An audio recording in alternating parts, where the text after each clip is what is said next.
Денес во просториите на Штипската библиотека се одржа промоција на новата книга на новинарот Кирил Манев, Титули за паметење.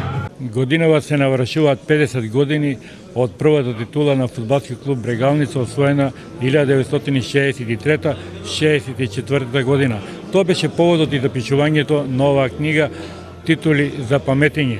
Книгата има неколку дела. Во првиот дел Манев пишува за титулите, потоа за фановите, спонзорите, фудбалските судии. Подсетува и на тренерите и председателите на Брегалница кои оставиле печат во штипскиот фудбал. Обработува и над 100 ликови на фудбалери од поранешни и сегашни генерации. Исто така авторот го отвара и прашањето Драгослав Шекуларац, роден штипјанец, да се прогласи за почесен граѓанин на Штип и да се изгради обележје покрај Отиња, каде Шекуларац ги минува деновите играјќи фудбал.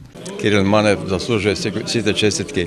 Не е лесно да се напишат толку книги. Ова е историја за градот, ово заслужува големо признание. Спортот и пишувањето за него ја одбележаа не само професионалната кариера на Манев, туку и неговиот живот. Таков печаток за него имаат штипјани. Тој има напишано многу книги, од кои и за борењето и за фудбалскиот клуб Брегалница. Човек што живее во спортот. Инаку, ова е 14-та книга на Кирил Манев, долгогодишен спортски новинар на Радио Штип и дописник за повеќе спортски весници и списанија.